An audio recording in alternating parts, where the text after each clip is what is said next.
우원식 국회의장이 여객기 사고 희생자 추모 묵념을 시작으로 국회 시무식을 가졌습니다. 우 의장은 국가적 위기 극복을 위한 국회 책임을 강조했습니다. 권영세 비상대책위원회 체제로 전환한 국민의힘은 국정 안정과 민생 회복을 새 최우선 과제로 꼽았습니다. 이재명 대표의 공직선거법 2심 재판에 대한 신속한 판결을 촉구하며 대야 공세에도 나섰습니다.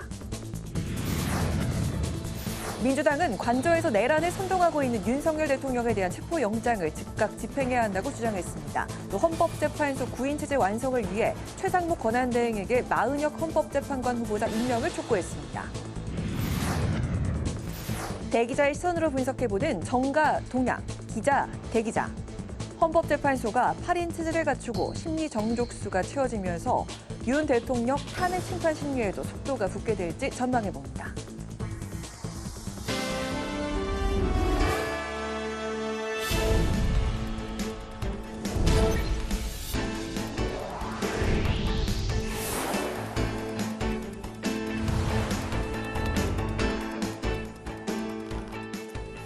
여러분 안녕하십니까. 1월 2일 목요일 국회 라이브 6 시작하겠습니다. 국민의힘 비상대책위원회가 첫 회의를 열고 국정 안정과 민생 회복을 최우선 과제로 제시했습니다. 이재명 대표에 대한 사법적 압박도 강화하며 전국 주도권 잡기에 나섰는데요. 윤석열 대통령 체포영장 청구와 지지자 메시지 논란에 대해선 말을 아끼며 신중한 태도를 보였습니다. 첫 소식 강민지 기자입니다. 새해 첫날 열린 권영세 비상대책위원회 첫 공식 회의. 권 비대위원장은 탄핵으로 인한 경제 불확실성을 언급하며 민생 경제 회복을 가장 시급한 과제로 꼽았습니다. 국민의힘은 책임 있는 정치 세력으로서 어떠한 난관이 있더라도 우리에게 부여된 사명을 반드시 완수해 내겠습니다. 집권 여당으로서 정부와 긴밀히 협력하며 민생 경제를 회복시키는 데 모든 역량을 쏟겠습니다. 이를 위해 국정협의체를 통한 여야 협치 보완과 반도체 특별법 등 주요 민생경제 법안의 신속한 처리를 촉구했는데 국민의힘이 집권 여당의 모습을 부각시키며 전국 주도권 잡기에 나섰다는 해석입니다. 국민의힘 지도부는 이후 전남 무안으로 이동해 여객기 사고 유가족을 위로하고 대책 마련을 위한 회의를 주재했습니다. 국민의힘은 유가족을 위한 성금 모금 추진과 함께 국회 차원의 특별법과 국정조사도 검토하겠다고 밝혔습니다.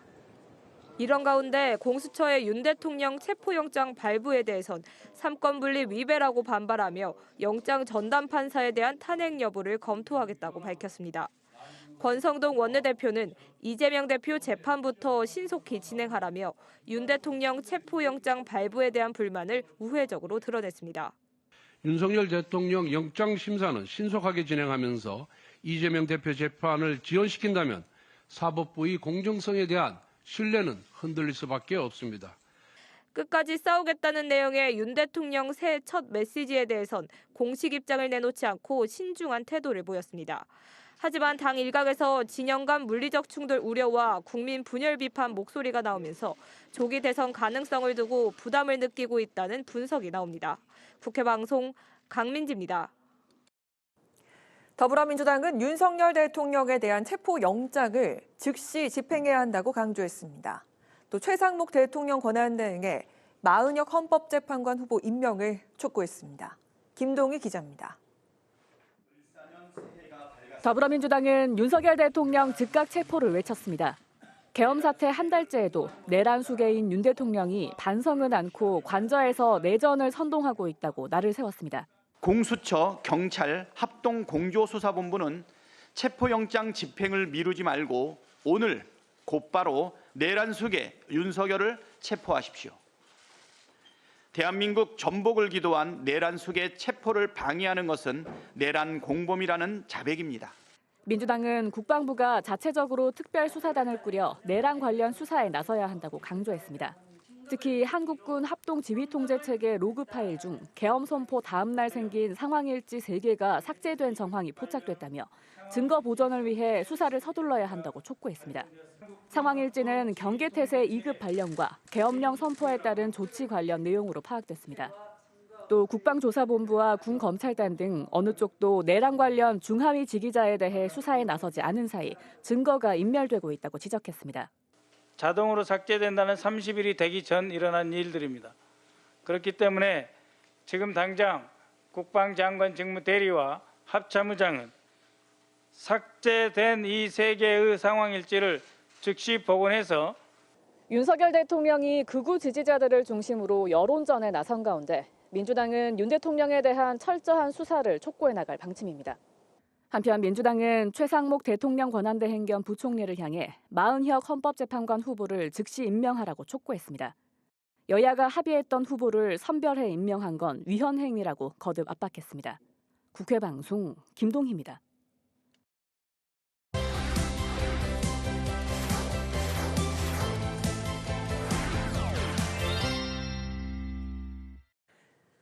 오늘 이슈픽 서한ang 개공기자와 함께 최상목 권한대행의 헌재 재판관 임명 후폭풍부터 짚어보도록 하겠습니다.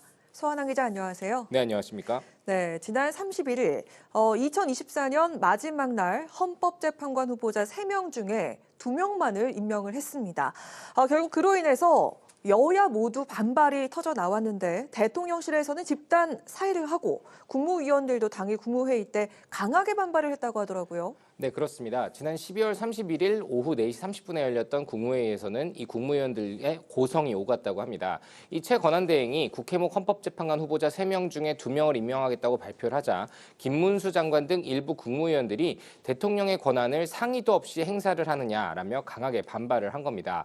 특히 이 자리에서 최 권한대행은 일부 국무위원에게 눈물을 보이기도 했다는 게 이 후문이기도 합니다. 하지만 여권의 반응은 조금 더 신중합니다. 일단 국민의힘 지도부는요, 최 권한대행의 결단은 비판하면서도 더 이상 그를 흔들어서는 안 된다라며 자중하는 분위기라면 이 국무위원들과 용산 대통령실의 참모진들은 거세게 반발을 하며 집단 사의를 표명하는 등 이 최 권한대행에 대해서 강하게 압박을 하고 있습니다. 이 최 권한대행의 대행직을 사퇴해야 된다라는 요구의 목소리도 당일 나왔던 것으로 파악이 됐는데 국무위원은 아니었지만 이 배석자로 참석했던 김태규 방통위원장 직무대행은 국무회의 직후 항의성으로 사직서를 제출했고요. 또 정진석 대통령 비서실장 등 수석비서관 이상의 대통령실 참모진들 역시 1일 이 최상목 권한대행에게 사의를 표명한 것으로 알려졌습니다. 네, 그럼에도 이 최 대행이 이 2명의 신임 재판관을 임명하면서 헌재는 이제 8명의 재판관으로 심리 및 또 판단이 가능하게 됐습니다.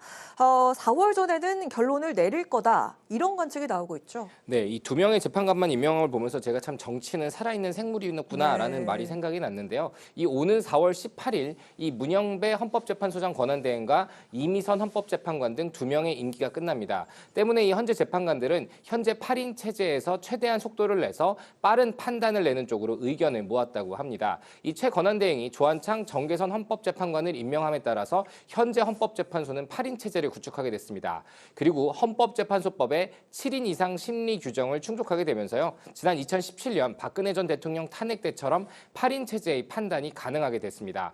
당시 헌재는 판단을 하면서 8인의 재판관으로 재판부가 구성되더라도 탄핵 심판을 심리하고 결정하는 데 헌법과 법률상 아무런 문제가 없다라고 설명을 한 바 있습니다. 헌재는 이 윤 대통령 탄핵 사건을 최우선적으로 처리하겠다라는 계획인데 이를 논의하는 재판관 회의 역시 매주 1회에서 2회 이상으로 늘릴 가능성도 거론이 되고 있습니다.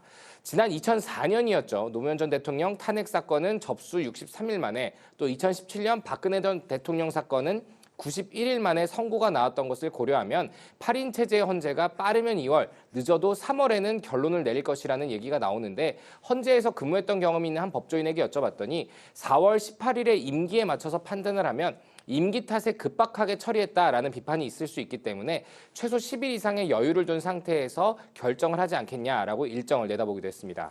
네, 이렇게 새해를 맞았는데 지난 12월 3일 깜짝 비상계엄 파동이 올 한해 정치권에 가장 큰 변수가 될 것으로 보입니다. 특히 제왕적 대통령제에 대한 문제 제기가 정치권에서는 계속 꾸준히 나오고 있습니다. 올해도 그렇겠죠?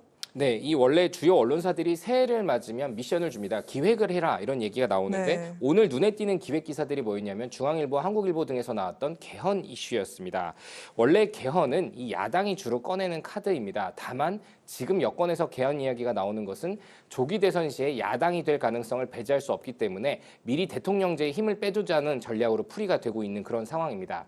일단 권성동 국민의힘 원내대표는 지난달 18일 윤 대통령의 탄핵 소추안 국회 통과 이후에 이재명 대표를 만나서 대통령 중심제 국가가 과연 우리 현실과 잘 맞는지에 대해서 검토할 필요가 있다며 개헌 카드를 꺼내 들었고요. 국민의힘은 개헌 논의를 위한 당 태스크포스 TF 발족도 검토 중인 그런 상황입니다. 그리고 유력한 대권 후보 중에 한 명인 오세훈 서울시장도 지난 23일 자신의 SNS에 위기를 기회 삼아 정치권 전체가 개헌 논의를 시작해야 한다라면서 개헌 필요성을 재차 언급을 했습니다.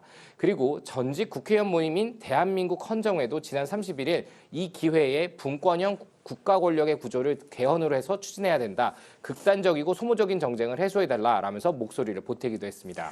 네, 하지만 그 민주당 측의 지도부는 이 개헌에 대해서 지금 신중한 입장을 보이는 것 같은데요. 지금은 개헌보다는 탄핵이 먼저다 이런 입장인데 원래는 대통령이 되기 전까지는 보통 이 개헌을 얘기를 하지만 대통령이 된 이후에는 이 우선순위가 좀 뒤바뀌면서 신중해지는 게 과거 그 DJ 때부터의 이어져 오는 좀 전통 같은 게 아닌가 이런 생각이 드네요. 네, 그렇습니다. 이 탄핵에 집중해야 하는 시기에 개헌 이슈로 논점을 호려서는 안 된다라는 논리인 것 같습니다. 추미애 의원이 한 라디오 방송에서 이야기한 것처럼 탄핵에 협조하기 싫으니 보이콧하는 차원에서 개헌을 꺼낸다는 것은 바람직하지 않다가 현재 민주당 지도부의 판단입니다. 하지만 과거 이 김대중 대통령 후보 시절부터 이 문재인 대통령의 후보 시절까지 민주당에서는 87년 체제의 한계를 지적하면서 제왕적 대통령제를 손봐야 된다라고 꾸준히 이야기를 해왔었습니다. 그리고 이는 지금 민주당의 물밑에서 나오는 목소리이기도 합니다. 김경수 전 지사나 김동연 경기지사 또 김두관 전 의원 등은 사실상 개헌을 요구하는 그런 모양새인데요. 특히 김두관 전 의원은 지난달 20일 부산에서 열린 한 강연에 참석해서 지금이 개헌을 할 수 있는 절호의 기회라고 강조하면서 분권형 4년 중임제로 바꾸고 소선거구제를 중대선거구제로 바꾸자는 제안을 꺼내기도 했습니다.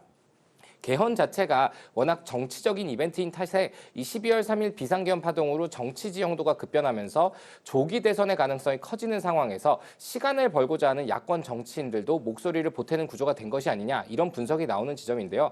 결국 이재명 대표의 의중이 가장 중요하다는 이야기가 나오는 대목이기도 합니다. 이 대표의 그동안의 발언을 보면 개헌에선 약간 찬성하는 입장이기도 했지만요. 네. 역대로 보면 또 미래 권력들은 대체로 개헌에 부정적이었기 때문입니다. 임기 때문일까요? 네, 그렇다고 보는 분석이 많은데요. 네. 특히 여론조사를 고려할 때 조기 대선이 치러질 경우 당선이 가장 유력한 이 대표의 입장에서 대통령의 임기나 권한을 줄이는 개헌이 과연 매력적인 카드일 것인가. 그런 이 대표가 이 개헌의 목소리들에 대해서 공식적인 자리에서 어떤 입장을 내놓을지는 역시 지켜봐야 될 부분인 것 같습니다. 네, 오늘 새해 첫 이슈픽 서한ang 기자와 함께했습니다. 오늘 말씀도 잘 들었습니다. 고맙습니다.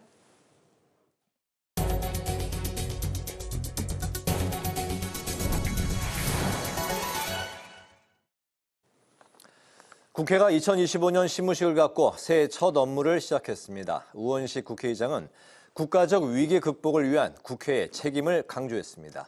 김동길 기자의 보도입니다. 국회 2025년 시무식은 여객기 사고 희생자를 추모하는 묵념으로 시작했습니다. 우 의장은 무거운 마음으로 새해를 맞이하게 됐다며 현장의 온전한 수습과 유족에 대한 충분한 지원이 가장 중요하다고 강조했습니다. 정부를 중심으로 총력 대응하되 유족과 생존자 입장에서 상황을 점검하고 보완하는 일을 국회가 빈틈없이 해나가야 하겠습니다. 이어 우 의장은 국민을 최우선에 둘 것을 강조했습니다. 국회가 국민이고 국민이 국회라며 국민의 고단함을 국회가 조금이라도 덜어드리기 위해 최선을 다하자고 독려했습니다. 국민의 곁에서 국민의 일상을 그리고 꿈을 지키고 대한민국의 미래를 준비하는 국회가 될 수 있도록 함께 해봅시다. 우 의장은 올해 역점 사안으로는 국정과 민생의 안정, 대회 신인도 회복, 탄핵 심판 절차의 차질 없는 진행을 제시했습니다. 특히 비상계엄 사태에서 대통령 탄핵까지 현재 위기 상황에서 국회 직원들의 각별한 책임감을 당부했습니다. 현재로서는 국회가 국민이 선출한 유일한 헌법기관입니다. 국민은 이런 국회가 현 위기를 해결하는 데 적극적으로 더 역할해 주기를 바라고 있습니다. 이 밖에 우 의장은 22대 국회 전반기 핵심 과제인 개헌과 사회적 대화, 기후 국회가 가시적 성과를 낼 수 있도록 박차를 가하고 올해 국회에서 처음 열리는 광복절 전야제와 국회의사당 50주년 기념식에 철저한 준비를 주문했습니다. 한편 김민기 국회 사무총장은 올해를 국회 기능 강화의 원년으로 삼고 국회 기능이 멈추는 일이 없도록 종합적인 대책을 마련하겠다고 밝혔습니다. 국회 방송 김동길입니다. 우원식 국회의장이 여객기 사고가 난 무안공항을 방문해 유가족과 면담을 가졌습니다. 우 의장은 여야가 유가족 입장에서 대처해 나가기로 의견을 모았고 국회 차원의 위원회도 구성해 앞으로 대책을 마련할 것이라고 강조했습니다. 또 박상우 국토교통부 장관에게 유가족들에게 위로가 될 수 있도록 현장 후속 작업을 꼼꼼히 해주길 당부하며 국회도 적극 지원하겠다고 말했습니다. 우 의장은 지난 30일 사고 현장을 찾아 희생자들을 조문하고 유가족을 위로했으며 이번이 두 번째 방문입니다. 우원식 국회의장의 마흔혁 헌법재판관 후보자에 대한 여야 합의가 확인됐다며 최상목 권한대행이 즉시 임명해야 한다고 촉구했습니다. 우 의장은 3명의 헌법재판관에 대해 여야가 합의한 것을 지난해 11월 19일 양당 원내대표가 공식적으로 밝혔다고 설명했습니다. 특히 지난달 9일 여당은 조한창 후보를, 민주당은 마흔혁 정계선 후보를 헌법재판관으로 추천하겠다는 공문을 국회의장에게 보내왔다고 강조했습니다. 국민의힘 당사에 폭발물을 설치하겠다는 팩스가 오고 권성동 원내대표 강릉 사무실에 폭발물 설치 신고가 경찰에 접수됐지만 특이사항이 없이 종료됐습니다. 경찰은 여의도 국민의힘 당사에 폭발물을 설치하겠다는 팩스가 접수돼 수사에 나섰지만 위험 물질은 발견되지 않았다고 밝혔습니다. 또 권 원내대표 사무실에 폭발물 설치 신고가 접수돼 경찰 특공대 9명과 탐지견 1마리를 투입해 수색을 벌였지만 폭발물은 없었던 것으로 드러났습니다. 더불어민주당이 다음 주 초에 내란특검법에 대한 재표결 절차를 우선 추진할 방침을 세운 것으로 알려졌습니다. 노종면 원내대변인은 내란특검법과 김건희 여사 특검법 중 내란특검법만 다음 주 초에 재표결을 진행할지 여부에 대해서 당 차원에서 논의 중이라고 밝혔습니다. 특히 수사의 공신력이 확대될 수 있는 만큼 내란특검이 가장 시급한 법안이라며 이에 대해서는 여당도 이견이 없을 것이라고 강조했습니다.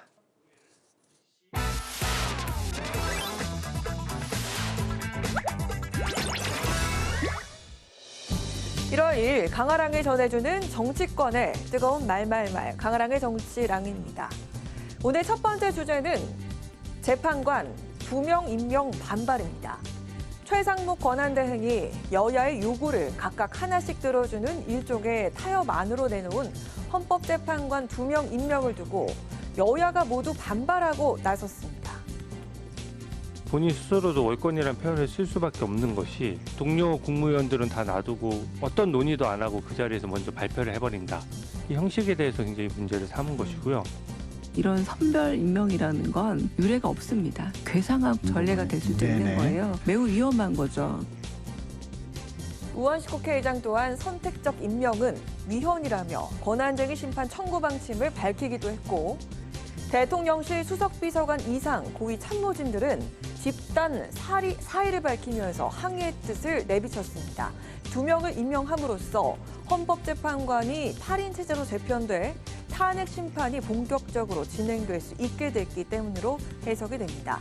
하지만 최 대행은 국정 안정에 힘을 모을 때라면서 사표를 반려할 상황입니다. 이렇듯 대통령실과 여야 모두의 비판을 받고 있지만 최 대행의 결정이 무엇보다 정치 불확실성을 줄이고 경제 민생 위기를 막기 위한 고육책이었다는 해석도 나옵니다.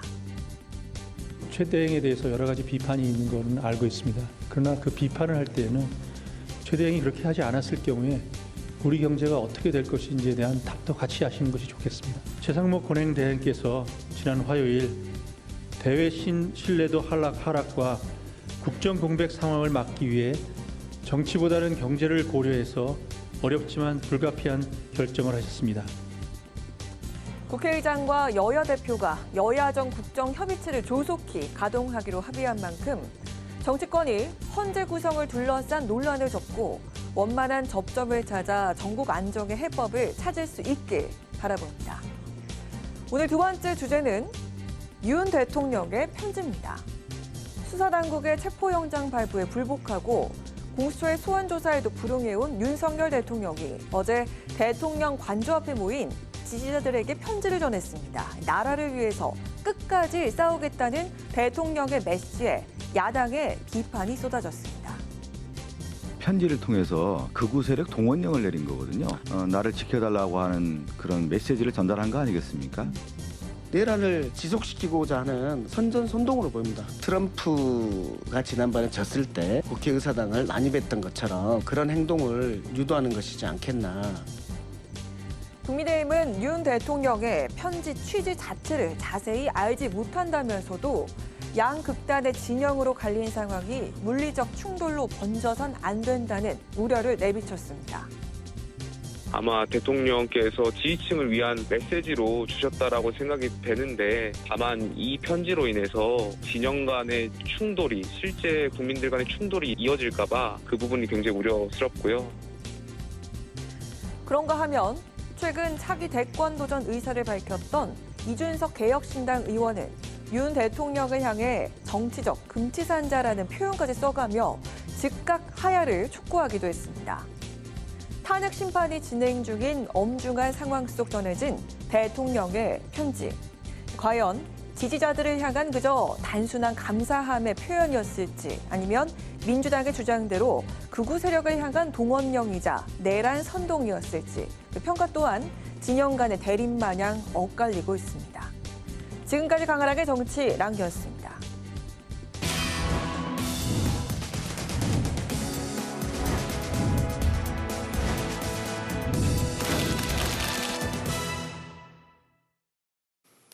네, 정치권 동향을 대기자의 시선으로 짚어보는 기자 대기자 시간입니다. 오늘도 최병묵 전 TV조선 해설위원, 성환영 한겨레신문 선임기자 두 분과 함께하겠습니다. 어서 오십시오. 네. 반갑습니다. 네, 안녕하세요. 네, 먼저 두 분 새해 복 많이 받으시고요. 네, 새해 복 많이 받으십시오. 앞으로도 꾸준히 오랫동안 이 자리 지켜주시길 당부드리겠습니다. 네. 오늘은 성환영 기자께서 발제해 오셨죠? 예, 윤석열 대통령 체포영장이 발부돼서 막 집행하려고 하는 것 같고요. 네. 그다음에 헌법재판소 재판관 임명을 둘러싸고 논란이 좀 계속되는 것 같습니다. 이런 정치 현안에 대해서 토론해 보면 될 것 같습니다. 네. 내란 우두머리 혐의를 받고 있는 윤 대통령에 대한 체포영장 집행이 임박했다는 소식입니다. 내일 오전에 있을 것이라는 소식이 또 속보로 전해지기도 했는데요. 앞서서 공수처는 3차례 출석 요구를 했지만 윤 대통령은 출석 통지서 수령도 이제 거부를 했고 일체의 어떤 그 수사나 이런 걸 이제 받을 수 없다 그런 입장인데요. 공수처가 이제 그저께 발부받은 체포영장 유효 기간이 오는 6일까지입니다. 현재 상황 좀 어떻게 보고 계신지요? 그 앞에 이제 지지자들이 많이 있고 또 경호처가 영장 집행 시에 충돌이 또 우려되고 있다. 많은 소식들이 나오고 있습니다. 네, 최 의원님부터 들어볼까요? 사실 지금 공수처가 하고 있는 이 체포영장 집행 이 문제에 관해서 이제 윤석열 대통령 측이 불법이다. 수사권이 없다. 이렇게 지금 그 얘기를 하고 있잖아요. 그러나 일단 법원이 논란은 있습니다만은 발부한 영장이기 때문에 네. 대통령으로서는 그 부분을 존중하는 게 저는 맞다고 생각을 하고요. 그러나 이제 이게 정치 현실에서는 늘 이렇게 지지자들이 모여서 체포영장이나 아니면 구속영장이나 집행을 방해하고 저지하고 이런 일들이 꽤 있었거든요. 특히 압수수색 영장 같은 경우는 또 있었고요. 그런 점에서 본다면 이게 그냥 밀어붙여서 될 일은 아닌 것 같고요. 네. 협의를 하고 안 되면 또 시간을 가지고 설득을 하고 하는 과정을 거쳐야 되지. 그냥 언제 작전하듯이 들어가면 이게 불상사가 일어날 가능성도 있거든요. 그래서 네. 공수처가 현명하게 대처를 할 것이다. 그리고 해야 한다. 이렇게 생각합니다. 현명하게 대처하고 또 그렇게 해야 한다. 이제 당위성을 말씀하셨는데 그렇지만 협조를 말씀하셨는데 이게 쉽게 그런 분위기는 좀 아닌 것 같지 않습니까? 그런 분위기가 아니죠. 그래서 이제 과거에도 보면 구속영장 집행을 하려고 현장에 갔을 때 본인들이 저지하고 당직자들이 저지하고 그래서 다시 구속영장을 청구해서 구속한 경우도 있고요. 네. 아니면 이제 불구속 기소를 한 적도 있고요. 여러 가지 사례들이 있습니다. 아마 종합적인 검토가 필요합니다. 네. 현직 대통령에 대한 첫 번째 체포영장 집행. 네, 좀 어떻게 바라보고 계실까요? 글쎄요, 체포영장 발부되기 전에 소환 조사에 응했었으면 참 좋았었겠다. 뭐 뒤늦은 네. 생각이 좀 들지 않을 수 없고요. 지금 현장 상황 보시면 알겠지만 좀 위험합니다. 윤석열 대통령 잡아가면 안 된다 이렇게 이제 모인 분들이 많이 있는데 그분들 중에 좀 건강 문제로 지금 응급실로 실려가고 이런 장면이 속출하고 있습니다. 이게 수사관들이 영장 집행을 하려고 하면 그분들하고 충돌이 불가피하고요. 또 윤석열 대통령을 체포해야 된다 이런 분들도 현장에 있거든요. 그래서 무슨 일이 벌어질지 굉장히 좀 불안한 상황입니다. 이건 뭐 어느 쪽이 옳고 그르고를 떠나서 우리 국민들이 이렇게 생각이 다른 사람들끼리 직접 충돌하게 이렇게 방치하는 게 과연 옳은 것인지 윤석열 대통령부터 좀 생각을 해주셨으면 참 좋겠다 이 말씀을 꼭 드리고 싶고요. 또 이제 영장 집행을 하게 되면 경호처에서 막을 텐데 이게 공수처에서 밝혔듯이 특수공무집행 방해 뭐 이런 거가 될 수도 있고요. 또 실제로 물리적 충돌 가능성도 어쨌든 있는 겁니다. 네. 뭐 이렇게 하다 혹시라도 뭐 불상사가 나면 그 뒷감당을 우리 사회가 할 수 있을지 이런 걱정도 좀 되고요. 어쨌든 대통령이지만 또 검찰총장을 한 사람입니다. 검찰총장은 이 집행에 있어서 아주 중심적인 역할을 하는 공직자인데 검찰총장 출신이 이렇게 법원에서 발부한 체포영장에 불응하는 게 과연 옳은 건지 온 나라를 지금 이런 식으로 하면 이제 무법천지로 만드는 게 됩니다. 그러면 앞으로 누가 어떤 범죄자가 어떤 법원의 영장이 나와도 거기에 뭐 승복을 하겠습니까? 이건 좀 제발 안 그랬으면 좋겠고요. 뭐 윤석열 대통령 개인적으로는 기분이 좀 좋을 수도 있겠어요. 자기를 지지하는 사람들이 이렇게 관저 앞에 와서 막 자기를 뭐 지켜준다고 하니까. 근데 좀 양심이 있다면 그냥 체포영장 집행 전에 자진해서 이렇게 출석해주는 식으로 체포영장을 집행하게 이렇게 협조해주는 게 현재로서는 최선책이라고 생각을 합니다. 네, 현재 그 공수처의 의지는 좀 어떻게 보고 계실까요? 기동대 10여 개를 동원해서 경호처와 시위대 충돌에 대비한다. 뭐 의지를 갖고 하는 거죠. 강력하다고 보시는 건가요? 강력하죠. 그런데 그게 그렇게 해도 그게 억지로 집행이 되겠습니까? 경호처에서 막을 수도 있지만 윤석열 대통령이 뭐 안에서 문 잠그고 너 못 나간다 그러면 집행이 안 되는 거예요. 그래서 그 윤석열 대통령이 생각을 고쳐야 되는 겁니다.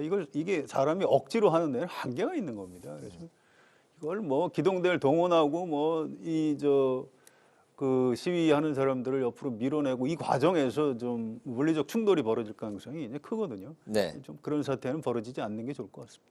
말씀하신 대로 윤 대통령의 이제 의지에 대해서 이제 말씀을 하셨는데 그 어젯밤에 관저 앞에 지지자들에게 대한민국이 위협하고 끝까지 싸울 것이다 이런 이제 메시지를 전하지 않았습니까?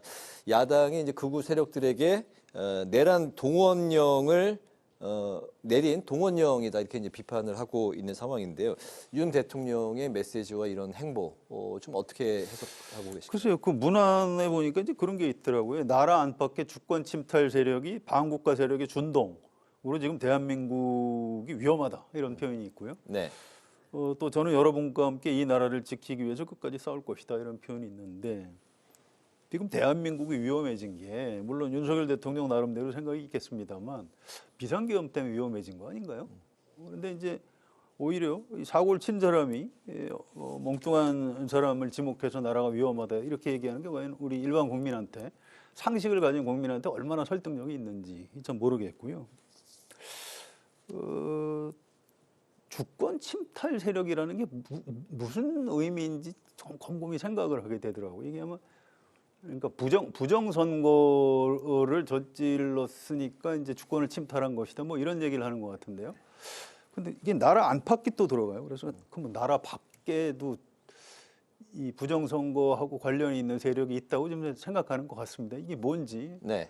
제가 이 다음에 윤석열 대통령 좀 만날 기회가 있으면 꼭 좀 물어보고 싶어요. 그래서 현재로서 제가 보기엔 좀 말이 잘 안 된다 이런 생각이 들고요.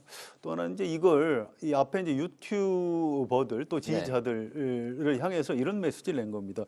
저는 실시간 생중계 유튜브를 통해서 여러분께서 애쓰시는 모습을 보고 있습니다. 물론 그분들 추운데 고생하시니까 인사말을 한 걸 수도 있는데 이 말이 굉장히 현장에 있는 그 모인 분들, 나름 그 충정을 가지고 모인 분들을 굉장히 좀 자극하는 효과가 있는 것 같습니다. 그게 좀 바람직하지 않은 것 같고요. 생중계 유튜브를 계속 보시면 신문 방송은 안 보시는 건지, 우리 국회 방송을 좀 보셔야 되는 거 아닌가 이런 생각도 좀 해봅니다. 아무튼 여러 가지로 좀 답답한 것 같습니다.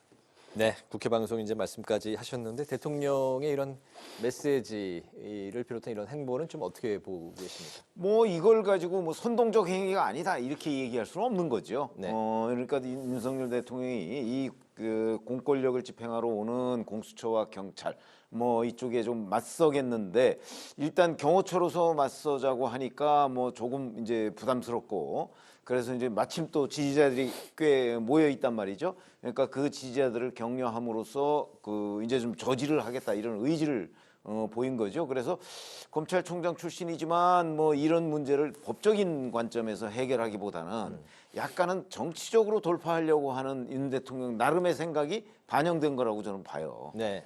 그러나 이제 뭐 돌파 여부는 뭐 저희가 그 단언할 수는 없지만 과거에 이런 식으로 해서 돌파한 사람들이 꽤 있기 때문에 아마 그런 선례를 본받아서 이 법적인 문제를 어떤 그 정치적인 카드로 돌파를 해서 그 본인의 방어권을 지키겠다. 뭐 이런 의미로 보입니다.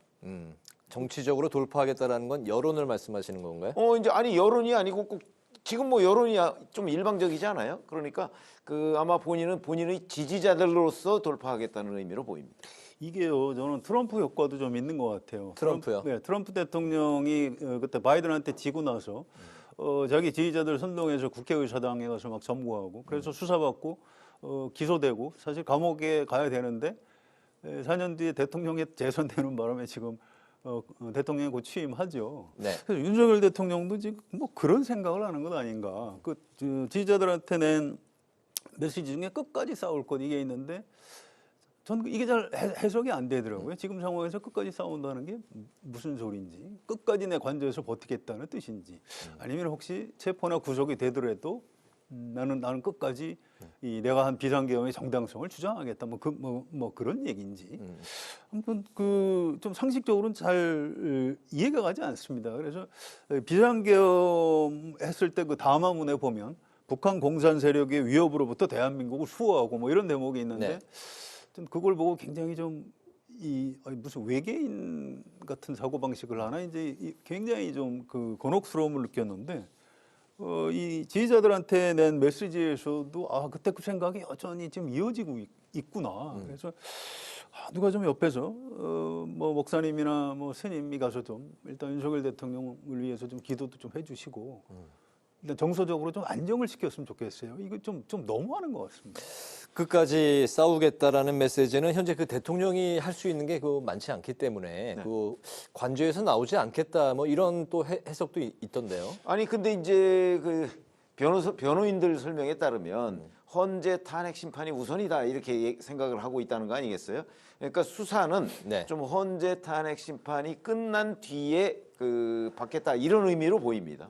그러니까 두 개를 동시에 받는 거는 지금 부담스러우니까 네. 그 박근혜 대통령의 경우에도 사실은 그 특검팀 수사는 그 수사대로 진행이 됐지만 네. 특검팀 막바지에 박근혜 대통령을 뭐 소환 조사를 하느냐 하지 않느냐 뭐 이 문제로 이제 특검팀 내부에서 논의를 한 적이 있거든요. 네. 결국 소환을 하지 않았어요. 네. 그리고 이제 헌재에서 탄핵이 인용되고 난 뒤에 중앙지검으로 넘겨서 이제 구속을 했거든요. 네. 그 아마 윤석열 대통령이 지금 그리고 있는 그림도 헌재 탄핵 결정이 난 뒤에 네. 그 어떤 수사에 적극적인 협조를 하겠다. 뭐 이런 그림을 그리고 있는 것이 아닌가 이렇게 짐작이 됩니다. 탄핵 심판이 우선이다. 네. 수사는 그 뒤다. 네. 네. 근데 이제 간단하게요. 그 박근혜 대통령이 받았던 혐의는 불소추 특권 때문에 어차피 기소를 할 수가 없거든요. 네.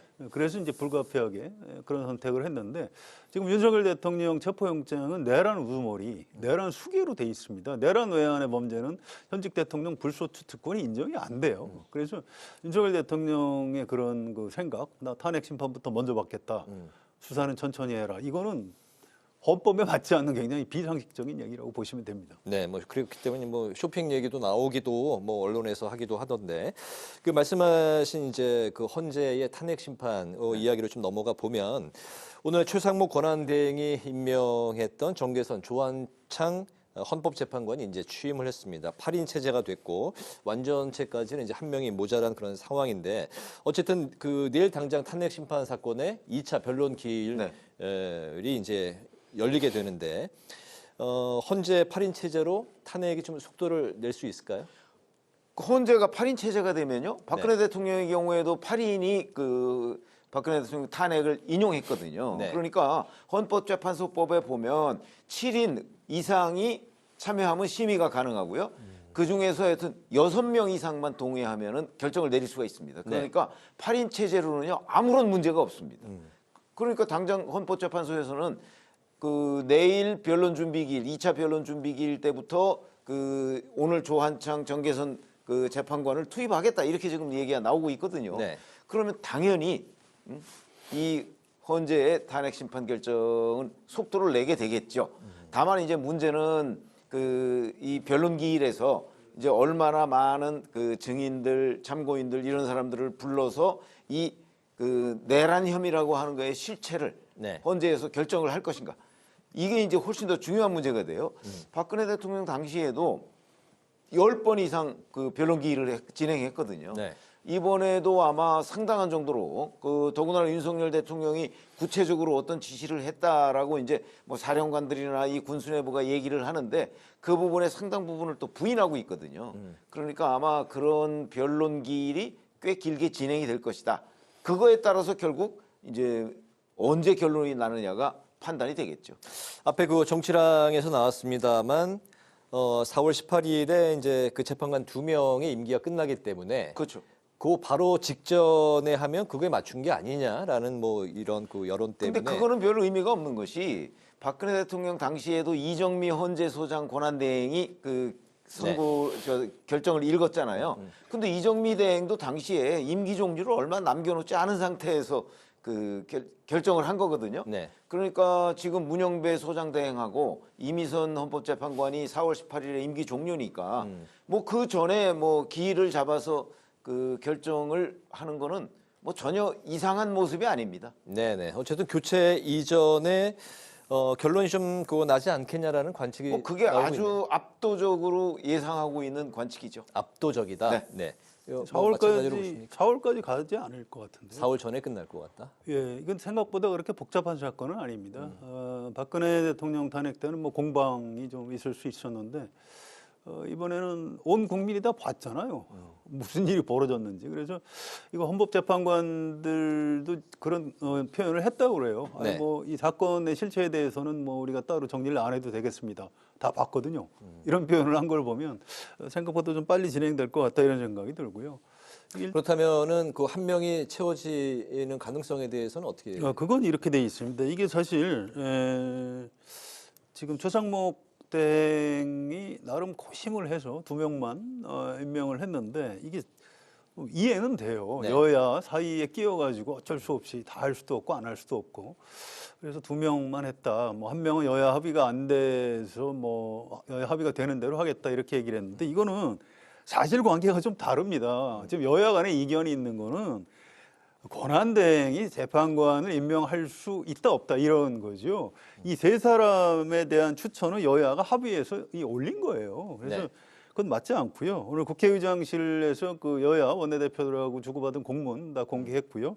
또 원내대표들이 그 즈음에서 한 발언을 또 다 기자들한테 공개를 했습니다. 그래서 법률적으로는 마은효 후보자도 그냥 임명하는 게 맞습니다. 또 이걸 그 국회의장실에서 지금 임명하라고 요구를 했는데 안 하면은 아마 권한쟁의 심판을 낼 것 같아요. 이건 국회에서 선출하고 당연히 대행이 임명을 해야 되는데 이 국회 권한을 침해했다 이렇게 성립할 수 있거든요. 또 하나는 어떤 변호사가 헌법소원을 냈어요. 연말에. 이게 좀 어렵습니다. 헌법재판소 재판관 임명권 불행사 부작위 위헌 확인 이런 제목으로 헌법소원을 냈어요.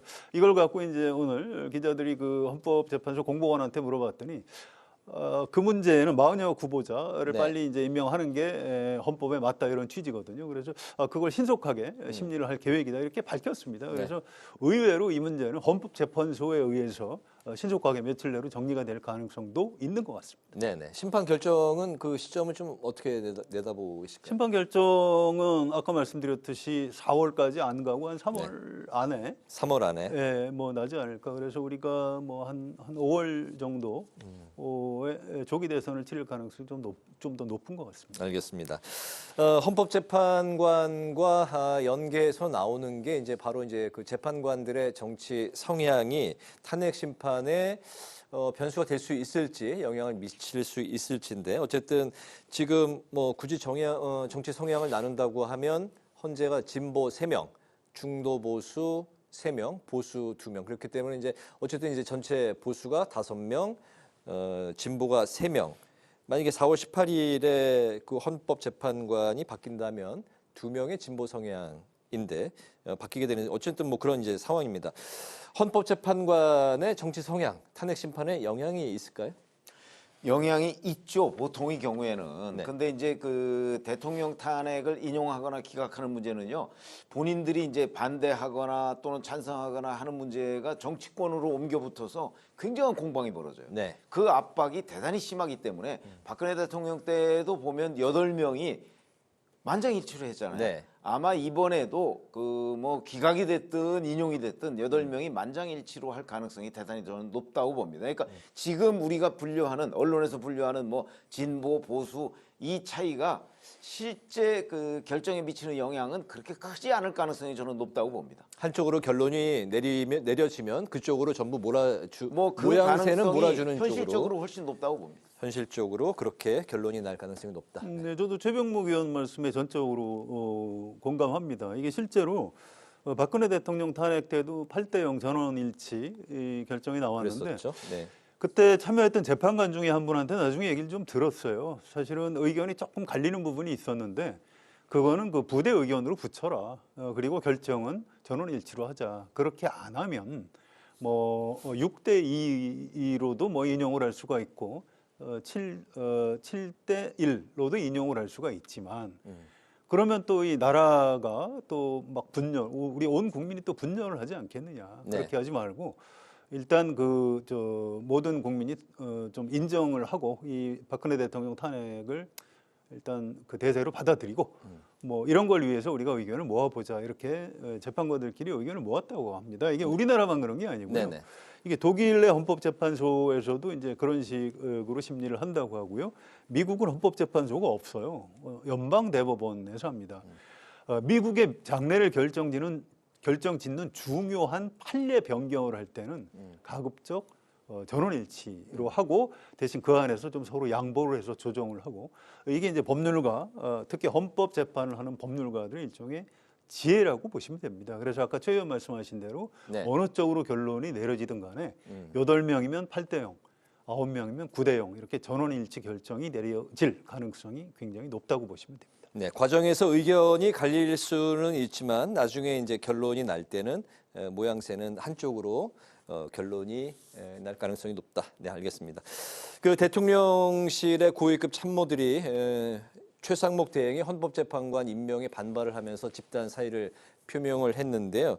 최 대행이 사의를 수리할 계획이 없다고 밝혔습니다. 일단 그 정진석 비서실장이 업무에 복귀를 했는데 대통령의 권한 대행과 대통령실 간의 뭐 이렇게 일종의 충돌로 비춰졌습니다. 대통령실에 특히 이런 집단 사의 좀 어떻게 보셨을까요? 매우 부적절하죠. 아니 윤석열 대통령이 이 부정선거라는 가짜 뉴스를 진짜라고 믿으면서 비상계엄까지 할 때는 말리지도 못한 사람들이 지금 뒤늦게 지금 뭐 무슨 얼굴을 지금 내밀고 지금 이걸 가지고 시비를 거는지 전 도저히 이해할 수 없고요. 제 개인적으로는 그냥 사표 수리하고 내란 공범 혐의로 고발하는 게 옳지 않나 이런 생각도 듭니다만 나라 전체를 위해서는 이제 그러면 안 되겠죠. 그래서 어쨌든 정진석 비서실장이 사의를 접고 다시 업무 복귀한 거는 굉장히 잘한 결정입니다. 당연히 그렇게 해야죠. 이게 네. 대통령실 참모들이든 또 장관들이든 대한민국 공직자들이고요.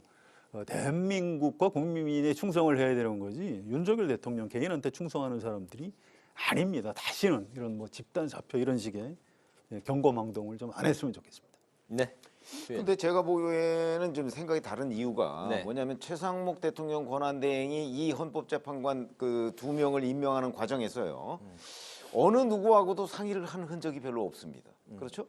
이 중요한 결정을 그 현재 대통령실이나 아니면 뭐 누구하고도 하여튼 협의를 해서 아니 뭐 최종적인 결정은 본인이 할 수 있는 거지만 적어도 그 어떤 집단적인 그 뭐 지성 뭐 이런 거를 좀 발휘해서 이 장단점 같은 것도 검토해보고 이거 과거에 2017년에 민주당이 이 임명을 반대한 적이 있거든요. 그렇기 때문에 그런 종합적인 검토를 거쳐서 나온 결론이어야 되는 건데 네.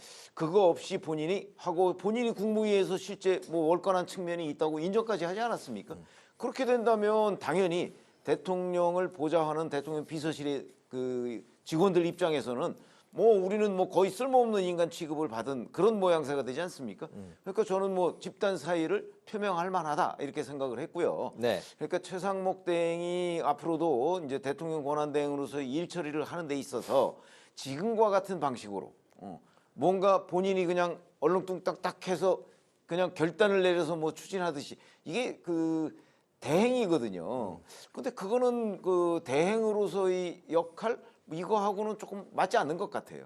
저는 그런 절차, 과정상의 문제를 가지고 대통령 비서실이 그 집단 사의를 표명했다고 보거든요. 네. 그렇게 본다면 최상목 대행이 앞으로도 그 대행 업무를 수행해가면서 좀 참고해야 될 부분이 상당히 있다 이렇게 생각을 합니다. 그 부분은 저하고 생각이 확실히 다른 것 같아서요. 제가 짧게만 말씀을 드릴게요. 이게 헌법에 보면 국무회의에서 심의를 거쳐야 되는 사안이 있고 거기에 뭐 열거돼 있지 않은 사안이 있습니다.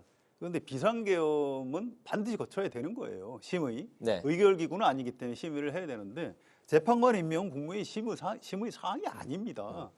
물론 그 주변 사람들이나 그 장관들하고 이렇게 의논을 하면 뭐 모양새는 좋을 수 있겠습니다만 아니 그거 안 했다고 집단 사표를 내요? 저는 그건 좀 용서받기 어려운 그런 일종의 경고망동이라고 생각을 합니다. 알겠습니다. 이건 내 국무위원의 문제와 대통령 비서실의 문제는 좀 다르다고 생각합니다. 알겠습니다. 그렇게 정리를 하겠습니다. 내란 특검법, 김여사 특검법이 최상목 권한대행의 거부권 행사로 다시 국회로 돌아왔습니다. 재표결 절차를 밟게 됐는데요. 여당이 위헌적 독소 조항을 삭제하면 협상 가능성이 있다 입장을 밝혔지만 야당은 원안 그대로 통과시키겠다는 입장입니다. 현재 민주당은 두 가지 다 재표결에 올릴 것인지 아니면 선택과 집중으로 내란 특검법을 우선적으로 올릴 것인지 논의 중인 것으로 알려졌는데요. 다음 주에 추진될 이 쌍특검법 재표결 어떻게 전망하시는지 오늘 두 분의 의견 마지막으로 들어보겠습니다. 최 의원님부터 들어볼까요? 근데 이제 이 재표결은 그 지금 아마 국민의힘 의원들 다수가 동의할 수는 없을 거예요. 근데 이제 8명만 동의하면 뭐 가결이 되기 때문에 지금 뭐 몇몇 의원들은 이미 이제 지금 뭐 공표하지는 않았지만 가결 가능성, 찬성 가능성이 있지 않습니까? 그러니까 좀 가결될지 부결될지 예측하기가 좀 어려운 측면이 있어요. 그러나 전체적으로 본다면 아마 이런 식의 그 특검법, 그러니까 야당이 사실상 지명하는 특별검사에 의한 그 수사 이런 데에 아마 국민의힘 다수가 동의하기는 어려울 것이다 이렇게 봅니다. 네. 좀 봐야 됩니다. 이게 어차피 거부권 행사한 법안은 국회에서 재의결을 거치게 돼 있어요. 그래서 여기서 최 의원 말씀하신 대로 8명 국민의힘 의원들이 이탈표가 나오면은 뭐 그냥 가결되는 거고요. 네. 그거에 따라서 뭐 내란 특검이든 김건희 여사 특검이든 그냥 해야 되는 겁니다. 이거 의무사항이에요. 이건 선택사항이 아니고요. 또 이제 거기서 만약에 부결되면 그 다음에 여야가 지금 좀 정치적으로 좀 타협을 할 수 있는 여지가 있습니다. 국민의힘 입장에서는 대통령이 탄핵 소추된 마당에 언제까지 특검을 반대할 수는 없는 거고요.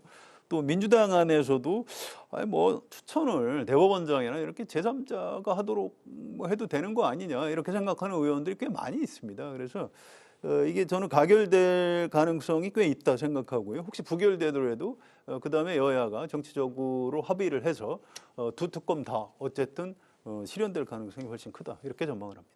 네, 오늘 마무리로 두 분의 오늘의 한 줄 논평 듣겠습니다. 최 의원님부터 들어볼까요?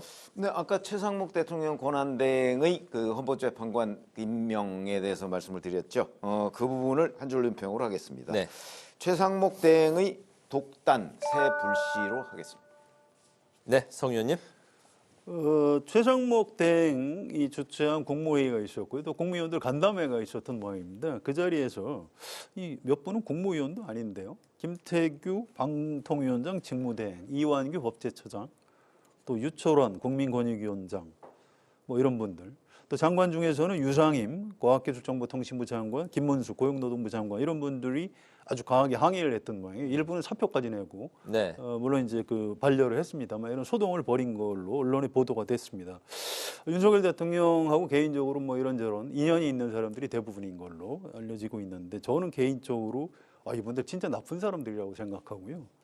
이 공직자로서 국가와 국민의 안위를 생각하지 않고 윤석열 대통령만 보호하겠다는 건지 전 도저히 이해할 수가 없고요. 이게 바로 이런 사람들을 이른바 극우 세력이라고 해야 되는 것 아닌가. 좀 극단적인 생각입니다만. 그래서 오늘 제 한 줄 논평은 정부 안에 있는 극우 세력 제거해야라고 하겠습니다. 네, 두 분의 오늘의 한 줄 논평까지 들어봤습니다. 기자, 대기자, 지금까지 최병묵 전 TV조선 해설위원, 성환용 한겨레 신문 선임 기자 두 분과 함께 오늘의 전국 현안 살펴봤습니다. 두 분 말씀 잘 들었습니다. 감사합니다. 네, 오늘 국회 라이브 6는 여기서 마치겠습니다. 시청해 주신 여러분 고맙습니다.